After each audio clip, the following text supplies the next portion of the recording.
Hi, my name is Subodip Koyal. I am a biology teacher. আমার বাড়ি diamond Harbour.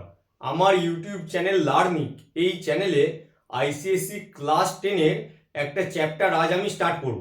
চ্যাপ্টারের নাম হলো ফটোসিনথেসিস। তো এই চ্যাপ্টারটা খুব ইম্পর্টেন্ট একটা চ্যাপ্টার। তো ফটোসিনথেসিসে কি হয়? ফটোসিনথেসিসের মাধ্যমে একটা গাছ তার খাবারগুলো তৈরি করে। ওরা যেহেতু নিজেদের খাবার নিজেরা ফর্ম করতে পারে, তাই ওদেরকে কি বলে? Autotrophic nutrition. আর আমরা প্ল্যান্টের উপর ডিপেন্ড করে থাকি, তাই এটাকে বলা হয় হেটেরোট্রপিক নিউট্রিশন। তাহলে একটা প্ল্যান্ট কিভাবে ফটোসিনথেসিস করছে? এই একটা প্ল্যান্ট, এটা লিফ, এটা স্টেম, এটা রুট। তাহলে গাছ প্রথমে ওয়াটারটাকে অ্যাবজর্ব করছে কোত্থেকে? রুট থেকে। তাহলে অ্যাবজর্পশন বাই রুটস। তাহলে এই ওয়াটারটা রুট থেকে অ্যাবজর্ব হওয়ার পর স্টেমের সাহায্যে লিফ পর্যন্ত গেল। লিপে কি থাকে? লিপে থাকে হচ্ছে আমাদের ক্লোরোফিল। তাহলে ক্লোরোফিল ছাড়া তো ফটোসিনথেসিস সম্ভব নয়। লিপে থাকে ক্লোরোফিল, আর বাইরে থেকে আসছে কার্বন ডাই অক্সাইড। তাহলে কার্বন ডাই অক্সাইড দরকার ফটোসিনথেসিসে। এবারে এই যে সান, দিনের বেলায় ফটোসিনথেসিস হয় মেনলি, তার কারণ কি? সান হচ্ছে দিচ্ছে সানলাইট। তাহলে সানলাইট থেকেই তো এনার্জিটা ফুডের ভিতরে ট্রান্সফার করাচ্ছে কে? প্ল্যান্ট। তাহলে এই যে পুরো সিস্টেমটা, মানে ওয়াটার এবং কার্বন ডাই অক্সাইড সেটাকে ট্রান্সফার করবে গ্লুকোজে with the help of sunlight and chlorophyll. এর ফলে ফর্ম করে গ্লুকোজ, ওয়াটার আর আমাদের অক্সিজেন। তাহলে 6CO2 প্লাস 12H2O, উপরে সানলাইট নিচে ক্লোরোফিল, ফর্ম করলো C6H12O6 plus 6H2O plus 6O2। তাহলে এই ইকুয়েশনটাকে বলা হচ্ছে ফটোসিনথেসিসের জেনারেল ইকুয়েশন। এবারে যদি কেউ জিজ্ঞেস করে যে স্যার আমাদের ক্লোরোফিলটা কোথায় থাকে, তো প্রথমে দেখে নাও, গাছের পাতা থাকে লিফ, লিফের ভিতরে থাকে মেসোফিল সেল, মেসোফিল সেলের ভিতরে থাকে ক্লোরোপ্লাস্ট, ক্লোরোপ্লাস্টের ভিতরে গ্রানা, গ্রানার ভিতরে থাকে থাইলাকয়েড, থাইলাকয়েডের যে মেমব্রেন আছে সেই মেমব্রেনে থাকে ক্লোরোফিল। এবারে একটা যদি ক্লোরোপ্লাস্টের ডায়াগ্রাম আমরা দেখে নিই, এটা একটা ক্লোরোপ্লাস্ট, এটা দুটো মেমব্রেন থাকে, আউটার মেমব্রেন, ইনার মেমব্রেন। তার ভিতরে এই টাওয়ার লাইক স্ট্রাকচার, এটাকে বলা হয় গ্রানাম। সিঙ্গুলারে গ্রানাম, প্লুরালে হচ্ছে গ্রানা, মানে 1 2 3 4 চারটে গ্রানামকে একসঙ্গে বলা হয় গ্রানা। আর এই যে কানেক্টর, কানেক্টরের নাম হচ্ছে ফ্রেট, আর ভিতরে যে ফ্রি স্পেস আছে সেই স্পেসের নাম হচ্ছে স্ট্রোমা। তাহলে বোঝা গেল যে ক্লোরোপ্লাস্টের ভিতরে গ্রানা থাকে, স্ট্রোমা থাকে, ফ্রেট থাকে, আর দুটো লেয়ার থাকে, একটা আউটার মেমব্রেন, একটা ইনার মেমব্রেন। এই এক একটা টাওয়ার যেটাকে আমরা বলছি গ্রানাম, সেটাকে যদি একটু ডিটেলসে দেখা যায়, সেখানে চাকতির মতো, কয়েন যেমন হয় ঠিক তেমন দেখতে 1 2 3 একটা করে আছে বক্স লাইক স্ট্রাকচার। এটাকেই বলা হচ্ছে থাইলাকয়েড। এই যে লিখেছি না, গ্রানার ভিতরে থাকে থাইলাকয়েড, এই থাইলাকয়েডের মেমব্রেনেই থাকে ক্লোরোফিল। তাহলে এখানে কটা থাইলাকয়েড আছে? 3, 1 2 3। এই যে তিনটে থাইলাকয়েড আছে, এই থাইলাকয়েড তিনটেকে একসাথে বলা হচ্ছে গ্রানাম, অনেকগুলো গ্রানামকে একসঙ্গে বলা হচ্ছে গ্রানা। তাহলে এটা হলো আমাদের ক্লোরোপ্লাস্টের ডায়াগ্রাম। এবারে একটা জিনিস মনে রাখতে হবে, এই যে অক্সিজেনটা প্রডিউস হলো আফটার ফটোসিনথেসিস, তাহলে এটা তো বাইরে বেরিয়ে গেল। তাহলে এই অক্সিজেনটা বাইরে বেরিয়ে এসছে। তাহলে শুধু অক্সিজেন বেরোয় তা নয়, আমাদের যে ওয়াটার অ্যাবজর্ব করেছে গাছ, ধরো 100% ওয়াটার অ্যাবজর্ব করলো একটা গাছ, তার মধ্যে অনলি 2% ফটোসিনথেসিসে ইউজ হয়। বাকি 98% কি হয়?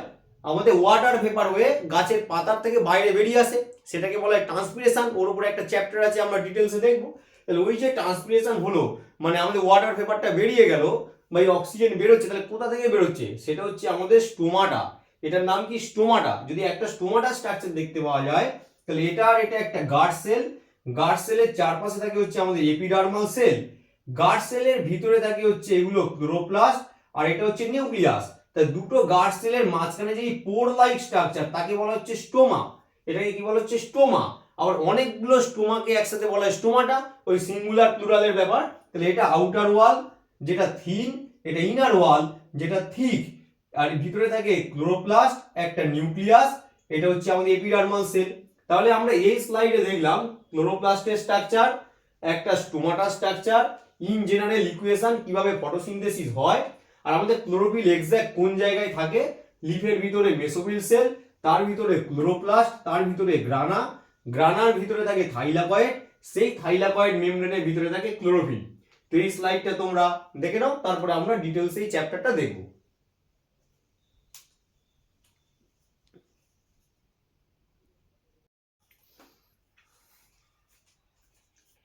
এবারে আমরা দেখে নেব গাছের পাতার কোন দিকে ফটোসিনথেসিস বেশি হয়। তো এটা একটা লিফের ইন্টারনাল স্ট্রাকচার, উপরে থাকে কিউটিকেল, তারপরে আপার এপিডার্মিস, তারপর palisade cell, spongy cell, lower epidermis. এই যে আমাদের প্যালিসেড অ্যান্ড স্পঞ্জি, এই দুটো সেলকে একসঙ্গে বলা হচ্ছে মেসোফিল সেল। আমরা আগের স্লাইডে দেখেছি গাছের পাতার ভিতরে মেসোফিল সেল, তার ভিতরে ক্লোরোপ্লাস্ট, ক্লোরোপ্লাস্টের ভিতরে গ্রানা, গ্রানার ভিতরে থাইলাকয়েড, থাইলাকয়েড মেমব্রেনে ক্লোরোফিল থাকে। তাহলে একটা জিনিস বোঝা যাচ্ছে, এই যে আমাদের প্যালিসেড সেল এরা অনেকটা টাইটলি প্যাকড, কিন্তু যেটা স্পঞ্জি সেল এর ভিতরে কিন্তু ফ্রি স্পেস আছে, ইন্টারসেলুলার স্পেস হচ্ছে আছে। তার মানে এই জায়গাটায় ক্লোরোফিলের কনসেন্ট্রেশন হাই। এটা অ্যাকচুয়ালি আমরা ডাইকট লিভকে দেখছি, মনোকট লিভটা আমাদের নেই ক্লাস 10-এ, সেটা ক্লাস 11-এ উঠলে আমরা দেখবো। ডাইকট লিভের ক্ষেত্রে ফটোসিনথেসিস পাতার উপরের পোর্শনে বেশি হয়। তার কারণ কি, প্যালিসেড যে সেল আছে তারা হচ্ছে টাইটলি প্যাক। সো এখানে কি ক্লোরোফিলের কনসেন্ট্রেশন হাই, আর সানলাইট উপর থেকে পড়ছে, এই জায়গাটায় ফটোসিনথেসিস বেশি হচ্ছে। এবার এই ফটোসিনথেসিস করার জন্য কার্বন ডাই অক্সাইড লাগবে। সেই কার্বন ডাই অক্সাইড গাছের পাতার যে ভিতরে ঢুকছে কার সাহায্যে, স্টোমাটার সাহায্যে। তাহলে এই যে আমাদের লোয়ার এপিডার্মিস, লোয়ার এপিডার্মিসে কিছু সেল আছে যারা মডিফাই হয়ে তৈরি হয়েছে গার্ড সেল। এই যে আমাদের গার্ড সেল, গার্ড সেলের ভিতরে যে পোর তাকে বলা হয় স্টোমা। এই স্টোমার অনেকগুলো কাজ আছে। এই সেলের ভিতরে আমাদের যে ট্রান্সপিরেশনের ফলে ওয়াটার ভেপার ফর্ম হয়, সেটা গার্ড সেলের মধ্যে যে স্টোমা আছে সেখান থেকে বাইরে বেরিয়ে আসে। এটা একটা ওয়াটার ভেপারের diagram, dot dot dot dot দেয়া। ইভেন কার্বন ডাই অক্সাইড যখন পাতার ভিতরে ঢুকছে তখনও কিন্তু সেটা স্টোমা দিয়েই ঢুকছে। আবার যখন অক্সিজেন আর ওয়াটার ভেপার বেরিয়ে আসছে, এই স্টোমা দিয়েই বেরিয়ে আসছে। অনেকগুলো স্টোমাকে একসাথে বলা হয় স্টোমাটা। আরেকটা জিনিস বোঝা গেল, ডাইকট লিভের ক্ষেত্রে ট্রান্সপিরেশন কিন্তু লোয়ার সারফেসে হয়, আর ফটোসিনথেসিস মেনলি আপার সারফেসে হয়। কিন্তু যদি মনোকট লিভ দেখতে পাওয়া যায়, তো দুটো সাইড প্রায় একই রকম দেখতে, তাহলে ফটোসিনথেসিস এন্ড ট্রান্সপিরেশন দুটো সাইডে প্রায় একই রকমই হয়। এবারে যদি বলে ক্লোরোফিল কত রকমের হয়, ক্লোরোফিল হচ্ছে 9 টাইপস হয়, কিন্তু মেনলি যেটা আমরা দেখতে পাই ক্লোরোফিল এ আর ক্লোরোফিল বি, এটাই সব থেকে আমরা ভালো জানি, এটাই সব থেকে বেশি থাকে, এখানেই ফটোসিনথেসিস হয়। একটা ইন জেনারেল আইডিয়া যদি আমরা করে নিই, there may be 40 to 50 chloroplast in a cell. তাহলে একটা সেলের ভিতরে 40 থেকে 50টা কি আছে, ক্লোরোপ্লাস্ট আছে। তাহলে এই স্লাইডে আমরা ওভারঅল একটা লিভের স্ট্রাকচার দেখে নিলাম, কোন দিকে ফটোসিনথেসিস হচ্ছে আর কোন দিকে ট্রান্সপিরেশন হচ্ছে আর কিভাবে হচ্ছে। আর এই যে মেসোফিল সেল, তার আন্ডারে 2 টাইপস আছে, একটা হলো প্যালিসেড সেল যেটা টাইটলি প্যাক, এটা হলো স্পঞ্জি সেল যেটা হচ্ছে ইন্টারসেলুলার স্পেস আছে, এর ফলে এটা একটু স্পঞ্জ লাইক, মানে এতটা টাইট নয়। এই হলো ডায়াগ্রাম, দেখে নাও। এই স্লাইডে আমরা দেখব প্রসেস অফ ফটোসিনথেসিস। তাহলে প্রসেস অফ ফটোসিনথেসিসের আন্ডারে দুটো পার্ট, একটা লাইট রিঅ্যাকশন যেটা গ্রানাতে হয়, একটা ডার্ক রিঅ্যাকশন যেটা স্ট্রোমাতে হয়। লাইট রিঅ্যাকশন হতে গেলে সানলাইটটা খুব দরকার, আর ডার্ক রিঅ্যাকশন হতে গেলে সানলাইটের দরকার নেই। তার মানে এমন নয় যে লাইট রিঅ্যাকশন দিনের বেলা হয়, ডার্ক রিঅ্যাকশন রাতের বেলা। দিনের বেলাতেই ডার্ক রিঅ্যাকশন হয়। লাইট রিঅ্যাকশনে যে এন্ড প্রোডাক্টগুলো ফর্ম হয়, সেই প্রোডাক্টগুলো ইউজ করে ডার্ক রিঅ্যাকশনে কি হয়, গ্লুকোজ ফর্মেশন করে, তখন কার্বন ডাই অক্সাইডকে দরকার পড়ে। তো লাইট রিঅ্যাকশনটা যদি আমরা দেখে নিই, এর আন্ডারে আমি 4টে পয়েন্ট দিয়েছি। 1 activation of chlorophyll, 2 splitting of water মানে যাকে বলা হচ্ছে ফটোলাইসিস, ফর্মেশন অফ NADPH, আর ফটো ফসফোরাইলেশন মানে ATP ফর্মেশন। তাহলে এক এক করে যদি আমরা দেখি, তাহলে গাছের পাতায় প্রথমে কি হচ্ছে, সানলাইট পড়ছে। যেই সানলাইট পড়বে তাহলে ক্লোরোফিলটা কি হয়ে যাবে, অ্যাক্টিভেট হয়ে যাবে। তাহলে activation of chlorophyll, the chlorophyll on exposure to light energy becomes activated by absorbing photons. তা লাইটের ভিতরে কি থাকে, ফোটনস থাকে। Photon is the smallest unit of light energy. তাহলে যেই সানলাইটটা গাছের পাতায় পড়লো, ওর ভিতরে যে ক্লোরোফিল আছে সেটা অ্যাক্টিভেট হয়ে গেল, মানে ফোটনগুলো অ্যাক্টিভেট করে দিল কাকে, ক্লোরোফিলকে। এই অ্যাক্টিভেশনের জন্য ওখানে যে সেলগুলো ছিল গাছের পাতায়, তার যে ওয়াটার আছে, সে ওয়াটারে হলো ফটোলাইসিস মানে breakdown of water. Breaking down of ওয়াটারের ফলে H2O-টা ব্রেক করে ফর্ম করলো H plus plus OH minus. H plus কে বলা হয় হাইড্রোজেন আয়ন, OH মাইনাস কে বলা হয় হাইড্রক্সিল আয়ন। এবারে এই যে OH মাইনাস ইলেকট্রনটাকে ছেড়ে দেয়। যদি আমরা টোটাল 4 OH মাইনাস কে ধরি, তাহলে এই 4 OH মাইনাস 4 ইলেকট্রনকে রিলিজ করালো। এর ফলে ফর্ম হলো 4OH। OH মানে কি, এটা একটা কম্পাউন্ড। ওই 4OH হচ্ছে ভেরি আনস্টেবল প্রোডাক্ট। ও নিজেকে ট্রান্সফার করলো হাইড্রোজেন পারঅক্সাইড 2H2O2। এই 2H2O2 হচ্ছে এটাও একটা আনস্টেবল প্রোডাক্ট। এই 2H2O2 এখান থেকে ফর্ম করলো 2H2O প্লাস অক্সিজেন। তার মানে বোঝা গেল ফটোলাইসিস অফ ওয়াটারের ফলে অক্সিজেন ফর্ম করলো, যেটা আমরা ইকুয়েশনে লিখেছিলাম যে ফটোসিনথেসিসের ফলে অক্সিজেন হচ্ছে আমাদের রিলিজ করে যায়। এবার এই অক্সিজেন তাহলে লাইট রিয়াকশনে হয়েছে, ডার্ক রিয়াকশনে নয়। এবার 3 নম্বরে আসছি ফরমেশন অফ NADPH। তাহলে NADP কি? Nicotinamide adenine dinucleotide phosphate. তাহলে এই NADP, তাহলে এই NADP অলরেডি সেলের সাইটোপ্লাজমে আছে। সেই NADP কার সাথে বন্ড করছে? H+। তাহলে এই NADP H+ এর সাথে কি করবে? জয়েন করে যাবে, মানে মার্চ করে যাবে with the help of electron. যে ইলেকট্রনগুলো এখানে রিলিজ হচ্ছিল, এর ফলে তৈরি হবে NADPH। তাহলে NADP যদি ফুল ফর্ম হয় নিকোটিনামাইড অ্যাডেনিন ডাইনিউক্লিওটাইড ফসফেট, তাহলে NADPH এর ফুল ফর্ম হবে reduced nicotinamide adenine dinucleotide phosphate. তাই এটা শর্টে লিখেছি রিডিউসড NADP।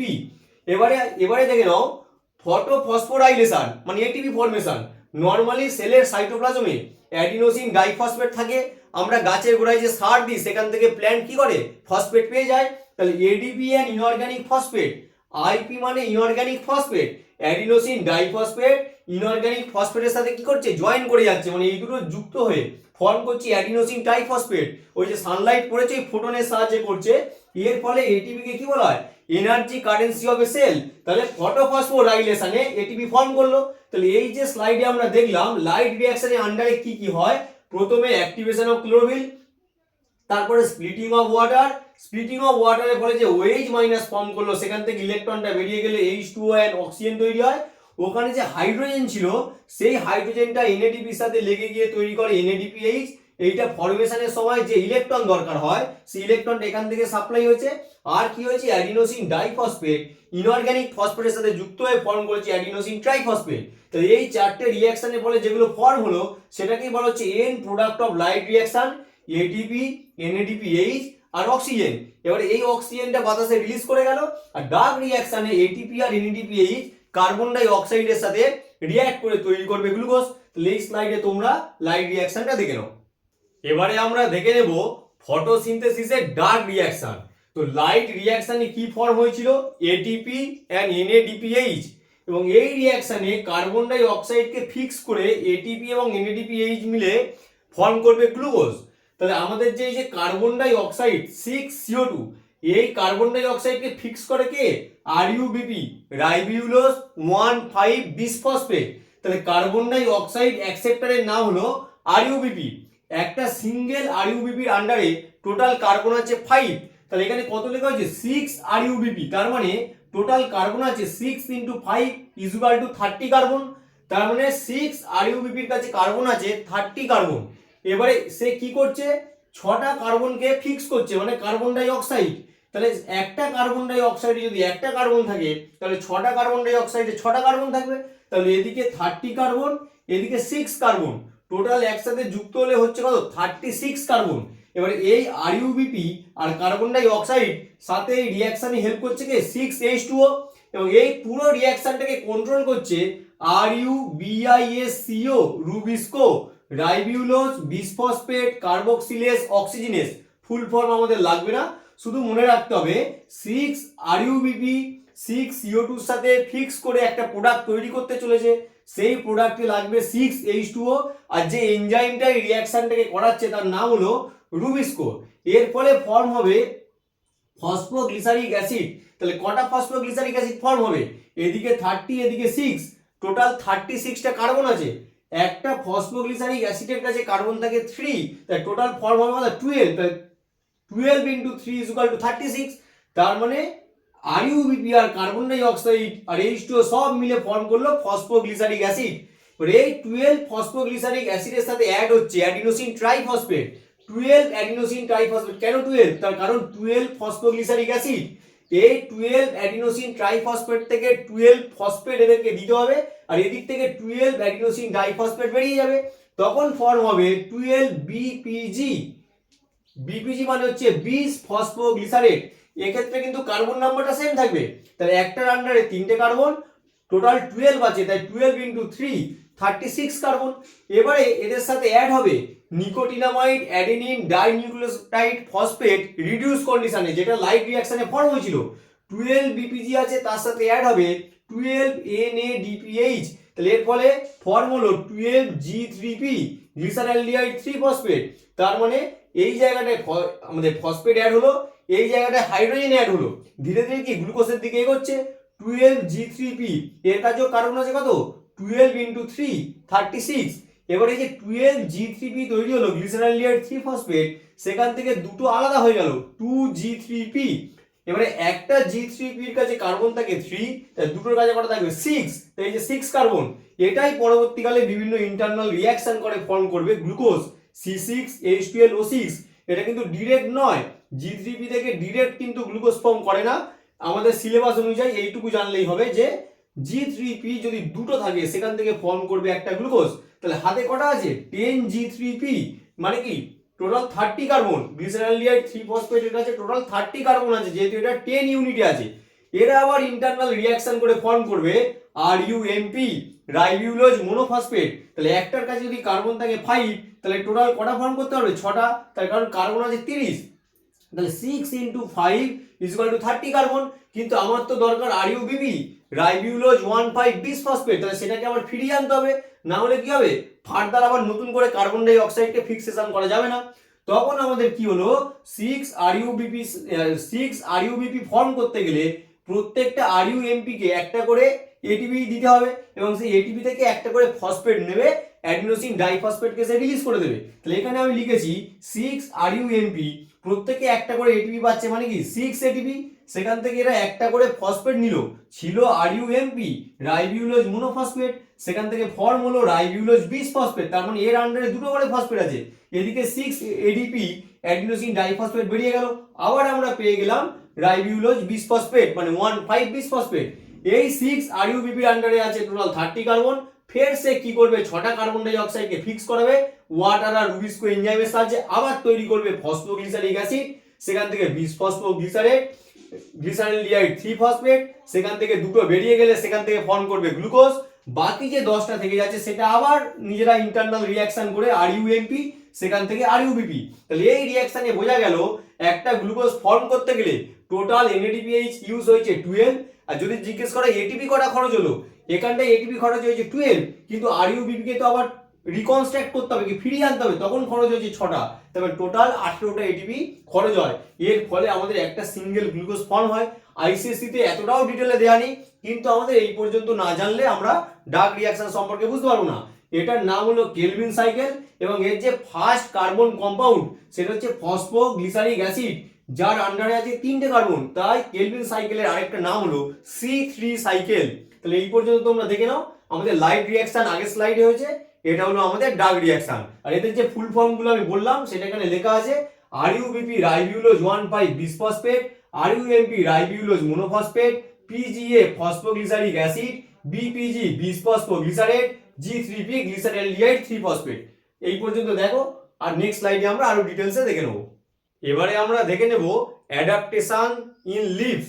তাহলে কি কি অ্যাডাপ্টেশন দেয়া হয়েছে নেচারে একটা প্ল্যান্টের যে লিভ আছে তাকে কিভাবে বানিয়েছে, এর ফলে এত ভালোভাবে ফটোসিনথেসিসটা পারফর্ম হচ্ছে। টোটাল 7 পয়েন্টস এই স্লাইডে দেওয়া আছে। এক, large surface area. Large surface area দেওয়ার ফলে কি হলো, large surface area for maximum sunlight absorption. Surface area যত ফ্ল্যাট হবে তত সানলাইটটা বেশি অ্যাবজর্ব করতে পারবে। Second, leaf arrangement. লিভ অ্যারেঞ্জমেন্টটা যদি সানলাইটের দিকে হয় তবে ফটোসিনথেসিস বেশি হবে। Leaf arrangement, the right angle to the light source to obtain maximum sunlight. থার্ডে আছে cuticle and upper epidermis, transparent and waterproof to allow light to entry freely. যদি এটা ট্রান্সপারেন্ট না হতো তাহলে লাইট ফ্রিলি সেলগুলোর ভিতরে আসতে পারতো না। Numerous stomata allow rapid exchange of gases, কেননা ফটোসিনথেসিস করতে গেলে প্রচুর পরিমাণে CO2 লাগে, সেটাকে এক্সচেঞ্জ করে সেলের ভিতরে আনতে গেলে অনেক স্টোমাটা লাগবে, এবং CO2 যেমন ঢুকছে কন্টিনিউয়াসলি অক্সিজেন কিন্তু রিলিজ হচ্ছে। এবারে বলছে দ্য থিননেস অফ লিভস, গাছের পাতা যত থিন হবে সেলগুলো তত কাছাকাছি থাকবে, এর ফলে ফটোসিনথেসিস ভালো হবে। Reduces the distance between the cells facilitating rapid transport, তাহলে কন্টিনিউয়াসলি ট্রান্সপোর্ট করার ক্ষেত্রে এটা কাজে লাগবে। The chloroplast are concentrated in the upper layers of the leaf to obtain light energy quickly. তাহলে কুইকলি লাইট এনার্জি পাওয়ার জন্য তাহলে ক্লোরোপ্লাস্টগুলো গাছের পাতার উপরের দিকে আছে যাতে ডিরেক্ট সানলাইট থেকে ওরা এনার্জি পেয়ে যায়। আর লাস্ট হচ্ছে এক্সটেন্সিভ ভেন সিস্টেম। কন্টিনিউয়াসলি খাবার তৈরি হলে ওই জায়গাটা যদি জমে যায় তাহলে ফটোসিনথেসিসে গন্ডগোল হবে। কন্টিনিউয়াসলি এই ভেন সিস্টেম কি করছে, খাবারগুলোকে রুটসে ট্রান্সফার করে দিচ্ছে। ওয়াটারের সাপ্লাইয়ের জন্য কিন্তু এক্সটেন্সিভ ভেন সিস্টেম দরকার। তোমরা এই স্লাইডটা দেখে নাও, অ্যাডাপ্টেশন ইন লিভ। এবারে আমরা দেখে নেব ফ্যাক্টরস এফেক্টিং ফটোসিনথেসিস। কি কি এক্সটার্নাল ফ্যাক্টর যেটা ফটোসিনথেসিসকে কন্ট্রোল করে, মানে rate of photosynthesis. Internal factor আমরা জানি মোটামুটি যে একটা সেলে যদি ক্লোরোফিলের কনসেন্ট্রেশন হাই থাকে ফটোসিনথেসিস বেশি হবে। যদি ওই সেলগুলোর ভিতরে হাইড্রেশন থাকে মানে ওয়াটারের সাপ্লাই থাকে তাহলে ফটোসিনথেসিস বেশি হবে। লিফটা যদি থিন হয় ফটোসিনথেসিস বেশি হবে। যদি সানলাইটের দিকে হয় তাহলে ফটোসিনথেসিস বেশি হবে। এগুলো আমরা জানি। এটা ছাড়াও বেশ কিছু এক্সটার্নাল ফ্যাক্টর আছে যারা ফটোসিনথেসিসকে কন্ট্রোল করে, যেমন লাইট ইন্টেন্সিটি। লাইট ইন্টেন্সিটি যদি ইনক্রিজেস হয় তাহলে ফটোসিনথেসিস কি হবে, বাড়বে। তবে সেটা অ্যাট এ সার্টেন লেভেল, একটা লেভেল পর্যন্ত। সবে দেখা গেল যে মর্নিং হয়েছে, সূর্য উঠছে, যত বেলা বাড়তে থাকবে তত ফটোসিনথেসিস বাড়বে। কিন্তু একটা লেভেল পর টেম্পারেচার যদি আরো হাই হয়ে যায় তখন কিন্তু ফটোসিনথেসিস সেই লেভেলে বাড়বে না, ওটা স্টেবল হয়ে যাবে। এবারে বলছে carbon die oxide concentration. Carbon die oxide কনসেন্ট্রেশনের ক্ষেত্রেও সেম, একটা সার্টেন লেভেল পর্যন্ত যদি CO2 বাড়ে তাহলে ফটোসিনথেসিস কিন্তু বাড়বে, না হলে কি হবে ওই ফটোসিনথেসিস স্টেবল হয়ে যাবে, আদারওয়াইজ বন্ধ হয়ে যাবে। তার কারণ কি, CO2 যদি সেলের ভিতরে অনেক বেশি ঢুকে যায় তাহলে তার ভিতরে টক্সিসিটি হয়ে যাচ্ছে, এর ফলে কি হবে ওই সেলগুলো ড্যামেজ হয়ে যাবে। তাই একটা সার্টেন লেভেল পর্যন্ত যদি CO2 বাড়ে তাহলে ফটোসিনথেসিস বাড়বে। এবারে বলছে টেম্পারেচার, এটাই সবথেকে বেশি ইন্টারেস্টিং। টেম্পারেচার যদি ইনক্রিজ হয় আপ টু 35 ডিগ্রি সেলসিয়াস তাহলে ফটোসিনথেসিস কিন্তু বাড়বে। কিন্তু 35 ডিগ্রি সেলসিয়াস ক্রস করে গেলে তখন কিন্তু আর ফটোসিনথেসিস বাড়বে না। আর একটু যদি ডিটেলে বলি, rise of 10 degree Celsius up double the photosynthesis up to 35 degree Celsius. Rise of 10 degree Celsius up, তাহলে আমাদের যখনই 10 ডিগ্রি সেলসিয়াস বেড়ে যাচ্ছে ডবল দা ফটোসিনথেসিস, তাহলে ফটোসিনথেসিস ডবল হয়ে যাচ্ছে কত পর্যন্ত, 35 ডিগ্রি সেলসিয়াস পর্যন্ত। তার মানে যদি 10 ডিগ্রি সেলসিয়াস হয় সেখান থেকে যদি 20 ডিগ্রি হয় ফটোসিনথেসিস ডবল হয়ে যাবে। 20 থেকে 30 তে গেলে ফটোসিনথেসিস ডবল হয়ে যাবে। কিন্তু যেই 30 থেকে 40 তে ঢুকবে তখন কিন্তু আর ফটোসিনথেসিস ডবল হবে না। তার কারণ কি 35 ডিগ্রি ক্রস করে গেছে। আবার 22 ডিগ্রি থেকে যদি 32 ডিগ্রি হয় তখনও ডবল হবে। 19 থেকে 29 হলে ডবল হবে। কিন্তু কোনো কারণে যদি 35 ডিগ্রি ক্রস হয়ে যায় 37, 38, 40 যত এগোতে থাকবে তখন কিন্তু ফটোসিনথেসিস কমে যাবে। এবারে বলছে ওয়াটার কন্টেন্ট। ওয়াটার কন্টেন্ট যদি হাই থাকে তবেই তো ফটোসিনথেসিস হবে। যদি ওয়াটারের সাপ্লাই না থাকে, একটা গাছের যদি রুটে ওয়াটার নাই বা থাকলো তখন তাহলে ফটোসিনথেসিস কিভাবে হবে? ফটোসিনথেসিস হতে গেলে কি কি লাগবে, carbon die oxide, water, Sunlight আর ক্লোরোফিল। তাহলে ইন্টারনাল ফ্যাক্টর আর এক্সটার্নাল ফ্যাক্টর একে অপরের উপর ডিপেন্ডেবল। যদি আমাদের রুট হেয়ার ঠিকঠাক কাজ করে তখনই ওয়াটার সাপ্লাইটা ঠিক হবে, তাহলে ওটা অ্যাবজর্ব করতে পারবে। যেই ওয়াটারটা অ্যাবজর্ব করবে মানে ওয়াটার কন্টেন্টের লেভেলটা হাই থাকবে সেটা লিভসের সেলগুলোতে যাবে। এর ফলে লিভের সেলে যে প্রোটোপ্লাজম আছে সেটা হাইড্রেট থাকবে, তখন ফটোসিনথেসিস ভালো হবে। আবার কি হচ্ছে, টেম্পারেচার যদি একটা লেভেল পর্যন্ত থাকে তবেই ফটোসিনথেসিস হাই হবে। তাহলে এই যে ফ্যাক্টরগুলো light intensity, CO2 concentration, temperature, water content, এগুলো প্লাস যেগুলো ইন্টারনাল ফ্যাক্টর আছে তারা একে অপরের উপরে কি কানেক্টেড। যদি সব ঠিকঠাক থাকে তবেই ফটোসিনথেসিস ঠিকভাবে হবে, আদারওয়াইজ কিন্তু রেট অফ ফটোসিনথেসিস ডিক্রিজ করে যাবে। এবারে আমরা দেখে নেব opening and closing of stomata. রাত্রিবেলা স্টোমাটা বন্ধ থাকে, দিনের বেলা স্টোমাটা ওপেন হয়। কিন্তু কিভাবে ওপেন হয় তার উপরে বেস করে দুটো থিওরি আছে, potassium ion concentration theory, sugar concentration theory. দুটো থিওরিতে যাওয়ার আগে আমরা একটা বেসিক জিনিস দেখে নিই, সেটা হলো সলিউশন। সলিউশন কি দিয়ে তৈরি হয়, সলভেন্ট মানে ওয়াটার প্লাস আয়ন্স। দুটো ডিফারেন্ট সলিউশনকে যদি পাশাপাশি রাখা হয়, যে সলিউশনটাতে ওয়াটারের কনসেন্ট্রেশন হাই তাকে বলা হয় হাইপোটনিক সলিউশন, আর যে সলিউশনে ওয়াটারের কনসেন্ট্রেশন লো মানে আগেরটা রেসপেক্টে লো তাকে বলা হবে হাইপারটনিক সলিউশন। এবারে এই যে একটা লাইন আমি লিখেছি হাইপোটনিক সলিউশন, হাইপারটনিক সলিউশন, দুটো সলিউশনকে যদি আমরা দেখি, H2O concentration high, ionic concentration low, কার রেসপেক্টে, হাইপারটনিক সলিউশনের রেসপেক্টে। হাইপারটনিক সলিউশনে H2O concentration low, ionic concentration high. এবারে কি হয়েছে, যখন রাত্রিবেলা স্টোমাটা বন্ধ ছিল তখন এপিডার্মাল সেল আর গার্ড সেল দুটো সেলের ভিতরে যে সলিউশন আছে সেটা প্রায় সেম, তার মানে একে অপরের সাথে আইসোটনিক। এবারে হলো কি, যেই সানলাইট গাছের পাতায় পড়লো তখন এই এপিডার্মাল সেলের ভিতরে যে পটাশিয়াম আয়ন আছে সেটা একটা একটা করে গার্ড সেলে চলে গেল।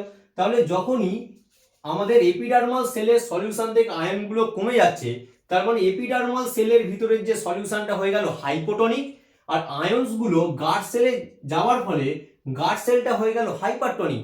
এর ফলে কি হবে, দুটো সলিউশনের মধ্যে ডিফারেন্সিয়েশন হয়ে গেল, তার মানে এপিডার্মাল সেলে হয়ে গেল হাইপোটনিক, গার্ড সেলে হাইপারটনিক।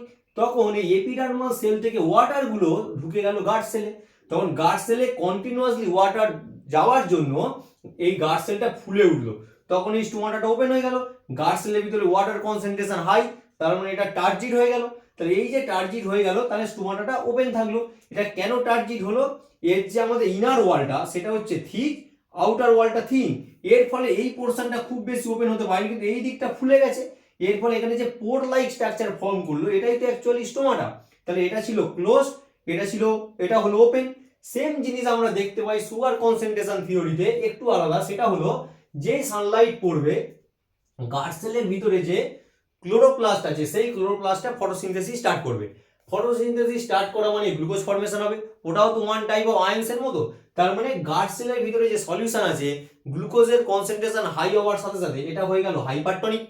আর এদিকে যে এপিডার্মাল সেল আছে সেটা তো যেরকম ছিল সেরকমই আছে, কিন্তু যেহেতু এটা হাইপারটনিক হয়ে যাচ্ছে তার মানে কি এখানে কনসেন্ট্রেশন হাই হচ্ছে কার, সলিউটেড। তখন এই সেল থেকে ওয়াটার গুলো ধীরে ধীরে ঢুকে আসবে গার্ড সেলে, তখন ফের গার্ড সেলে ওয়াটার অনেক যাওয়ার জন্য গার্ড সেলটা হয়ে যাবে টার্জিড, ফের স্টোমাটা ওপেন হয়ে যাবে। এই স্টোমাটার সাহায্যে অক্সিজেন কি হয়, প্ল্যান্ট থেকে বাইরে যায়, CO2 ভিতরে আসে। তাহলে এই থিওরিটা আমাদের জানতে হবে, opening and closing of stomata. এক হলো K+ কনসেন্ট্রেশন থিওরি, আরেকটা হলো আমাদের সুগার কনসেন্ট্রেশন থিওরি। এরপরে আমরা বিভিন্ন এক্সপেরিমেন্ট গুলো দেখে নিলে এই চ্যাপ্টারটা শেষ হয়ে যাবে। এবারে আমরা দেখে নেব এক্সপেরিমেন্টস অন ফটোসিনথেসিস। তাহলে ফটোসিনথেসিসে কি কি এক্সপেরিমেন্ট আছে। তো এক্সপেরিমেন্টটা করার আগে একটা কথা বলে নিই, গাছের যে লিফ সে তো গ্লুকোজ ফর্মেশন করে, তাহলে কিভাবে আমরা বুঝবো যে ওই গাছে গ্লুকোজ ফর্ম হয়েছে, তার উপর বেস করেই এক্সপেরিমেন্টগুলো ফ্রেম করা হয়েছে। তো প্রথমে আমাকে দেখে নিতে হবে to test a leaf for starch, তার মানে লিফে যে গ্লুকোজ ফর্ম হলো সেটা তো পরবর্তীকালে যখন স্টোর হয় স্টার্চ হিসেবেই স্টোর হয়, মানে কার্বোহাইড্রেট যে আছে এই পাতায় তার প্রমাণ কি। তাহলে আমরা তার জন্য কয়েকটা স্টেপ ফলো করলেই বুঝতে পারবো, সেটা হলো dip the leaf in boiling water for a minute to kill the cell. তাহলে একটা গাছের পাতার যে সেলগুলো আছে তাকে মেরে ফেলতে হবে গরম জলে সেদ্ধ করার মাধ্যমে। তারপর boil the leaf in a methylated spirit over a water bath till it becomes pale white due to removal of chlorophyll. The leaf now becomes hard and brittle. এটার মানে হলো একটা ছোট টেস্ট টিউবে মিথিলেটেড স্পিরিট নিতে হবে, তার মধ্যে ওই যে লিফটা যেটা বয়েল করা হয়েছিল সেটা দিতে হবে, ওই ফানেলটা আরেকটা বিকারে যেখানে জল ফুটছে সেখানে ধরতে হবে, ডিরেক্ট কিন্তু মিথিলেটেড স্পিরিটকে হিট দিলে হবে না। তখন কি হবে, ওর ভিতরে যে ক্লোরোফিল গুলো ছিল সেটা নষ্ট হয়ে যাবে, তখন পেল কালার হয়ে গেল। এবারে place it again in hot water to soften it, মানে এটাকে নরম করার জন্য আবার একটু হট ওয়াটার ওর উপরে স্প্রেড করানো হবে। তারপরে কি করা হলো, spread the leaf in a dish and pure iodine solution on it. The presence of starch will be indicated by a blue black colour. তার মানে যদি ওই গাছের পাতায় স্টার্চ থাকে মানে কার্বোহাইড্রেট থাকে, তাহলে আয়োডিনের সাথে রিঅ্যাক্ট করে তৈরি করবে ব্লু ব্ল্যাক, মানে একটু ডিপ কালারের যে ব্লুটা হয় সেই কালারটা দেবে, তার মানে বোঝা যাবে যে গাছের পাতায় কার্বোহাইড্রেট আছে, স্টার্চ আছে। এবার এটার উপর বেস করে এক্সপেরিমেন্ট 1, 2, 3, 4 আছে। তো এটা কি বলছে, এক্সপেরিমেন্ট 1 এখানে বলা হচ্ছে to show that chlorophyll is necessary for the photosynthesis. তাহলে এই এক্সপেরিমেন্ট করেই তো আমরা বুঝেছি যে গাছের পাতায় স্টার্চ আছে, তাহলে ফটোসিনথেসিস করার জন্য ক্লোরোফিল যে খুব দরকার তার প্রমাণ কি। বেশ কিছু গাছ আছে যে গাছের পাতায় কিছু পোর্শন হোয়াইট কিছু পোর্শনে ক্লোরোফিল আছে, তার মানে আমরা তো জানি যে ক্লোরোফিলই ফটোসিনথেসিস করে, তার প্রমাণ স্বরূপ এই এক্সপেরিমেন্টটা করা হয়েছে। কি করা হলো, এই গাছটাকে প্রায় 6 আওয়ার্সের জন্য অন্ধকার ডার্ক রুমে রেখে দেওয়া হবে। তার কারণ কি, অনেকক্ষণ যদি ডার্ক রুমে থাকে তাহলে ওই লিফের ভিতরে যে স্টার্চ ছিল সেটা ইউটিলাইজ হয়ে যাবে, তার মানে আমরা ধরে নেবো যে সেই লিপে কোনো রকম কোনো কার্বোহাইড্রেট নেই। তার জন্য আমরা এই এক্সপেরিমেন্টটা একবার করে দেখে নিতে পারি যে 6 ঘন্টা পরে যখন গাছটাকে বের করে আনলাম, তার লিপ যদি এইভাবে বয়েলিং করা হয় ওয়াটারে, মিথিলেটেড স্পিরিটে দিয়ে হিট দেওয়া হয়, তারপরে তাকে গরম জলে চোবানো হয়, তখন আবার আয়োডিন সলিউশন দেওয়া হয়, তখন দেখা যাবে যে গাছটা 6 ঘন্টা পরে বার করে নিয়ে আসা হলো, তখন সেই গাছের পাতায় কিন্তু স্টার্চ নেই, ব্রাউন কালার শো করবে। এবারে ওই গাছটাকে বেশ কিছুক্ষণের জন্য রোদে রেখে দেওয়া হলো, সানলাইটে রেখে দেওয়ার পর কি করা হলো, ওই গাছটা থেকে একটা পাতা নেওয়া হলো, যেখানে কিছুটা পোর্শন ছিল হোয়াইট, কিছুটা পোর্শন ছিল ক্লোরোফিল।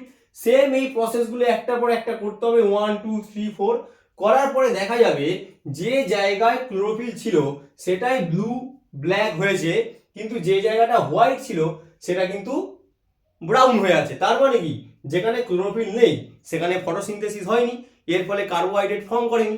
এটা হলো এক্সপেরিমেন্ট 1। এক্সপেরিমেন্ট 2 তে বলা হচ্ছে to show that Sunlight is necessary for the photosynthesis.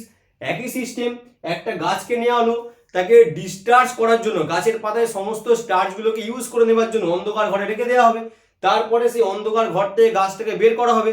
একটা পাতাকে আমরা টেস্ট করে দেখে নেবো যে পুরো পাতাটা ব্রাউন কালার শো করছে কিনা, তার মানে ওই গাছের পাতায় কোনো রকম কোনো স্টার্চ এখন নেই। এবারে ওই গাছের পাতাটা রোদে নিয়ে আসার ঠিক সময় গাছের পাতার উপরে একটা ব্ল্যাক পেপার দিয়ে চাপা দিয়ে দেওয়া হলো কিছুটা পোর্শন, তারপরে সানলাইটে অনেকক্ষণ আছে। এবারে একটা গাছের পাতা ওখান থেকে ছিঁড়ে নেওয়া হলো। ফের আমাদেরকে এই স্টেপ ওয়াইজ করতে হবে, বয়েলিং করতে হবে ওয়াটারে, মিথিলেটেড স্পিরিট দিয়ে ক্লোরোফিল গুলোকে মানে সরিয়ে ফেলতে হবে। তারপরে ফাইনালি যখন আমরা আয়োডিন সলিউশন দেবো, তখন দেখা যাচ্ছে গাছের পাতার যে পোর্শনে ব্ল্যাক পেপার ছিল সেই পোর্শনে কিন্তু ব্রাউন হয়ে আছে, কিন্তু এমনি পাতাটায় পুরো পাতাতেই ক্লোরোফিল ছিল, কিন্তু ব্ল্যাক কালারের একটা পেপার দেওয়ার জন্য সেই জায়গায় সানলাইট ওই পোর্শনে লিপে যেতে পারেনি, এর ফলে ফটোসিনথেসিস হয়নি। তার মানে বাকি পোর্শনটা হয়ে গেল ব্লু ব্ল্যাক, আর মাঝখানের পোর্শনটা কিন্তু ব্রাউন হয়ে আছে। তাহলে এটাই প্রমাণ করছে to show that Sunlight is necessary for photosynthesis. এবারে যদি আমরা থার্ড এক্সপেরিমেন্ট দেখি, যে আমাদের কার্বন ডাই অক্সাইড যে দরকার, এইটাই তার এক্সপেরিমেন্ট যে কার্বন ডাই অক্সাইড ফটোসিনথেসিসে কিভাবে হেল্প করে। এবারে একটা গাছের পাতা নেওয়া হলো, ওই একই সিস্টেম, তাকে ডিসচার্জ করা হলো অন্ধকার রুমে রেখে, তারপরে সেটাকে বের করে আনা হলো। একবারই এক্সপেরিমেন্ট করে দেখে নেওয়া হলো যে পুরো গাছের পাতাটা ব্রাউন কালার শো করছে কিনা, তার মানে কোনো গাছের পাতায় কোনো স্টার্চ নেই। এবারে কি করা হলো, সানলাইটে নিয়ে যাওয়ার আগে একটা এখানে গ্লাসের বক্স দেওয়া হলো, এমন ভাবে বক্সটা ফ্রেম করা গাছের পাতাটা হাফ থাকবে বক্সের ভিতরে, হাফ থাকবে বাইরে। কেন এরকম করা হলো, ওই বক্সের ভিতরে আছে KOH, পটাশিয়াম হাইড্রোক্সাইড। তাহলে পটাশিয়াম হাইড্রোক্সাইডের কাজ কি, ইট অ্যাবজর্বস কার্বন ডাই অক্সাইড। তাহলে এই বক্সের ভিতরে যে এয়ার আছে সেখানে কার্বন ডাই অক্সাইড গুলোকে অ্যাবজর্ব করে দেবে KOH। এবারে এটাকে অনেকক্ষণ রোদে রাখার পরে যখন আমরা ওই লিপটাকে নিয়ে টেস্ট করে দেখবো, লিপের যে পোর্শনটা বক্সের ভিতরে ছিল সেখানে কিন্তু ব্রাউন কালার শো করছে, তার মানে ফটোসিনথেসিস হয়নি। কেন হয়নি, কারণ কার্বন ডাই অক্সাইড তো KOH-টাকে অ্যাবজর্ব করে নিয়েছে। বাকি যে পোর্শনটা বক্সের বাইরে ছিল সেটা কিন্তু ব্লু ব্ল্যাক দিয়েছে, তার মানে এই পোর্শনে ফটোসিনথেসিস হয়েছে। তাহলে তিনটে এক্সপেরিমেন্ট থেকে আমরা বুঝে গেলাম যে ক্লোরোফিল দরকার, সানলাইট দরকার, কার্বন ডাই অক্সাইড দরকার। লাস্ট যে এক্সপেরিমেন্ট সেটা বলছে to show that oxygen is produced during photosynthesis. এবার এইটা করার জন্য আমাদের এমন একটা প্ল্যান্ট লাগবে যেটা জলে হয়। আমরা নিয়েছি কি, হাইড্রিলা।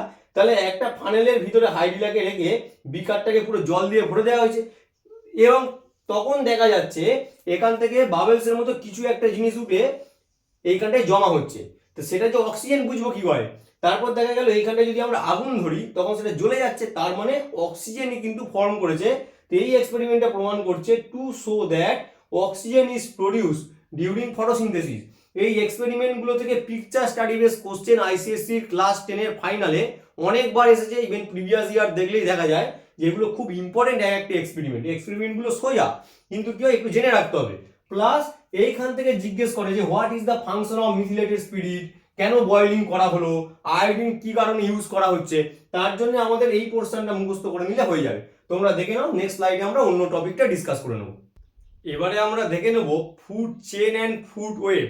ফটোসিনথেসিসের পর যে খাবার ফর্ম হয়েছে সেটা কিভাবে একটা অ্যানিমেল থেকে আরেকটা অ্যানিমেলে ট্রান্সফার হচ্ছে সেটা আমরা দেখে নেব।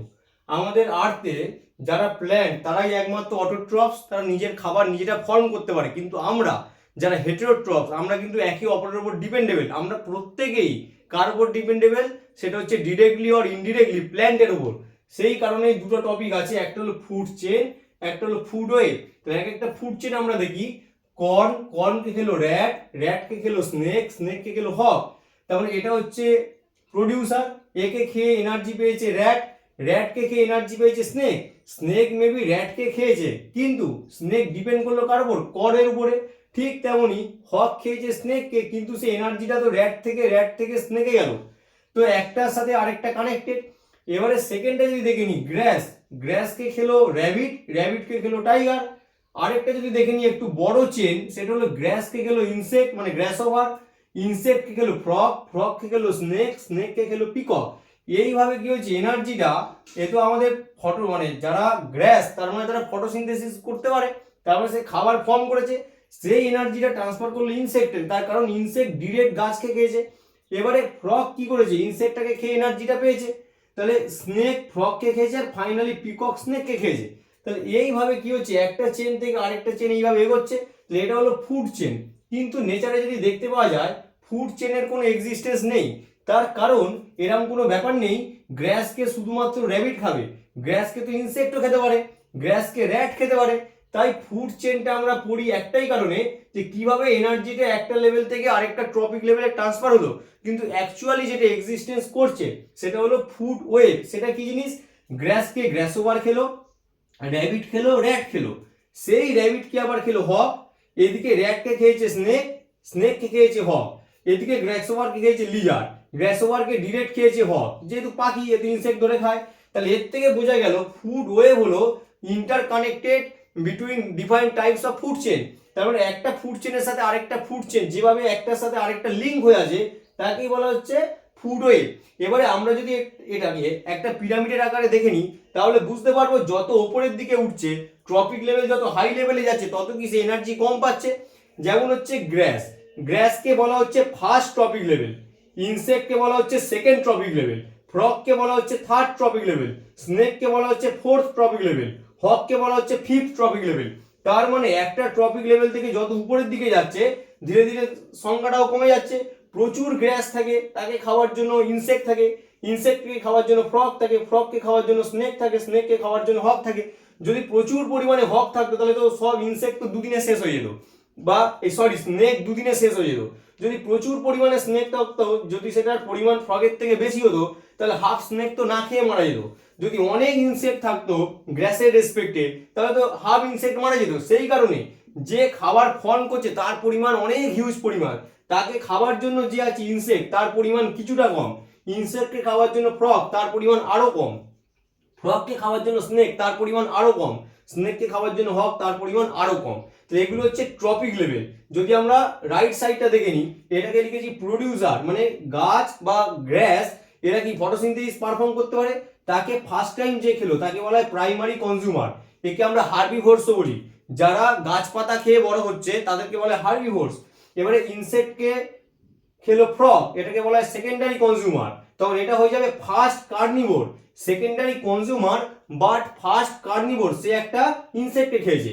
এবার স্নেককে বলা হচ্ছে টার্সিয়ারি কনজিউমার, কনজিউমারের দিক থেকে গেলে টার্সিয়ারি, কিন্তু কার্নিভোরসের দিক থেকে দেখতে গেলে এটা সেকেন্ডারি কার্নিভোর। এবারে স্নেক খেয়েছে হক, এটা ফাইনাল কনজিউমার, কিন্তু যদি আমরা দেখি এটা হচ্ছে আমাদের টার্সিয়ারি কার্নিভোরস। তাহলে এটা হলো প্রডিউসার, এটা হার্বিভোরস, এটা primary carnivore, secondary carnivore, tertiary carnivore, যারা ডিরেক্ট প্ল্যান্টকে খাচ্ছে না কিন্তু অন্য কোনো অ্যানিমেলকে খেয়ে তাদের নিউট্রিশনটা পেয়ে যাচ্ছে। এই চ্যাপ্টারে আরো ছোট ছোট টপিক আছে, কিভাবে কার্বন ডাই অক্সাইড বাতাসে আসছে, কার্বন সাইকেল আছে, সেগুলো বোঝার মতো কিছু নেই, তোমরা রিডিং মারলে বুঝতে পেরে যাবে। আর যে অক্সিজেন আছে, প্ল্যান্ট যে অক্সিজেনটাকে রিলিজ করলো সেটা আমাদের কিভাবে কাজে লাগছে, বা ফটোসিনথেসিসের এন্ড প্রোডাক্ট কি, যেমন কার্বোহাইড্রেট, অক্সিজেন, এগুলো কি, এগুলো এন্ড প্রোডাক্ট ফটোসিনথেসিসের, যেটা আমাদের দরকার লাগে। তো এই যে চ্যাপ্টারটা আমাদের হচ্ছিল ফটোসিনথেসিস আইসিএসসি ক্লাস 10, এই চ্যাপ্টারটা আজ এখানে শেষ হলো। তোমরা প্রথম থেকে শেষ পর্যন্ত ভিডিওটা দেখবে, কোনো যদি প্রবলেম থাকে অবশ্যই কমেন্ট করবে। যদি ফার্স্ট টাইম দেখো চ্যানেলটাকে সাবস্ক্রাইব করে রাখবে। পুরো আইসিএসসি ক্লাস 10টাই আমি করিয়ে দেবো, শুধু 10 নয়, 6 থেকে 10 পর্যন্ত প্রত্যেকটা ক্লাসেরই প্রত্যেকটা চ্যাপ্টার আমি ইউটিউবে করাবো। আর যদি তোমরা দেখে থাকো এটা আর 5টা বন্ধুর সাথে শেয়ার করবে, তাদেরও হয়তো এই ক্লাসটা লাগবে। পরীক্ষার আগে রিভিশনের জন্য এই ক্লাসগুলো খুবই ইম্পর্টেন্ট। সবাই ভালো থাকবে, থ্যাংক ইউ।